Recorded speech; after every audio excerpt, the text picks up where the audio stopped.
প্রথমত যে বৃদ্ধিটা ঘটানো হয়েছে সেটা আইএমএফের সঙ্গে আলাপ আলোচনার প্রেক্ষিতে যে ক্রলিং পেগ মেকানিজমে সরকার যাবেন আগে ঘোষণা দিয়েছিলেন তারই একটা প্রতিফলন হিসেবে আমরা দেখেছি এবং তার অংশ হিসেবে আমরা একবারে একটা বড় জাম্প দেখতে পেয়েছি। মূলত এই জাম্পের কারণ হলো বাংলাদেশের নমিনাল এক্সচেঞ্জ রেট এবং রিয়েল এক্সচেঞ্জ রেটের ভিতরে যে একটা বড় পার্থক্য রয়েছে সেই পার্থক্যের প্রতিফলনই হচ্ছে এরকম একটা জাম্প।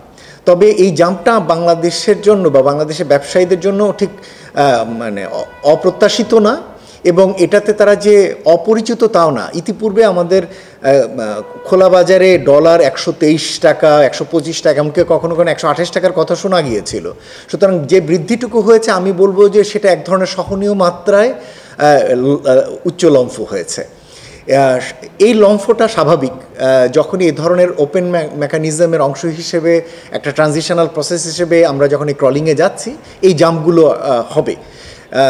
প্রত্যাশা যেটা এই ধরনের জাম্পগুলো বাজারে মুদ্রা বাজারের ক্ষেত্রে এক ধরনের ভারসাম্যপূর্ণ পরিস্থিতি নিয়ে আসবে, যেটা এখন কৃত্রিমভাবে ডলার ধরে রাখা এবং ডলার বিক্রি করার কারণে বিভিন্ন রকমের মার্কেট রেট রয়েছে, এগুলো থেকে বেরিয়ে আসার ক্ষেত্রে এই ক্রলিং পেগ বা ওপেন মার্কেট সিস্টেমগুলো কাজে দেবে। কিন্তু এই যে জাম্পগুলো একটা প্রত্যাশা করা হয় যে ধীরে ধীরে এটা একটা জায়গায় স্থিতাবস্থায় যাবে এবং তারপরে মার্কেটের চাহিদা অনুযায়ী ধীরে ধীরে এটা কমতে শুরু করবে, এটাই আসলে প্রত্যাশা করা হয়।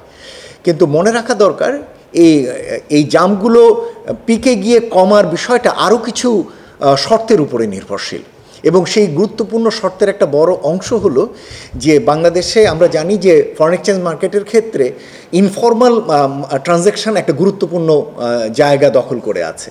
সুতরাং যে তথ্য উপাত্তের ভিত্তিতে এখন রেটগুলো ফিক্স করা হচ্ছে, ইনফর্মাল ট্রানজ্যাকশানগুলো যদি একই সাথে চলতে থাকে তাহলে কিন্তু বাজারে যে পরিমাণ সাপ্লাইয়ের কথা বলা হবে দেখা যাবে সেই পরিমাণ সাপ্লাই না থাকার কারণে এই জাম্পগুলো কিন্তু সহসা স্থিতাবস্থায় যাবে না এবং এই ধরনের একটা অস্থির পরিস্থিতি থেকে যেতে পারে। সুতরাং কেন্দ্রীয় ব্যাংকের একটা বড় নজরদারির জায়গা হবে যে ইনফর্মাল ট্রানজ্যাকশান, যেটাকে আমরা হুন্ডি বলছি, আমদানি পর্যায়ে এবং রপ্তানি পর্যায়ে রেমিটেন্সের ইনফ্লো এবং আউটফ্লোর জায়গাগুলোতে যে ইনফর্মাল ট্রানজ্যাকশানগুলো রয়েছে সেগুলোকে কতটুকু কেন্দ্রীয় ব্যাংক নজরদারির ভিতরে এনে নিয়ন্ত্রণে রাখতে পারছে সেটার উপরেও কিন্তু এই ক্রলিং পেগ সিস্টেমটার সাকসেস অনেকাংশে নির্ভরশীল হবে। সাধারণ মানুষের ক্ষেত্রে এটার সরাসরি যে ইম্প্যাক্ট সেটা হলো যে যেহেতু বাংলাদেশ আমদানি নির্ভর দেশ এবং খাদ্যপণ্যের একটা গুরুত্বপূর্ণ অংশ আমদানি করতে হয়, তো ডলারের এই উচ্চ মূল্যের কারণে আমদানি ব্যয় বেড়ে যাবে। এর ভিতরে যদি আমি চিন্তা করি যে আমাদের তেল, ডাল, আটা বা গম যেগুলো আসছে, চিনিও পার্শিয়ালি আসছে, এগুলোতে তার একটা প্রভাব পড়বে।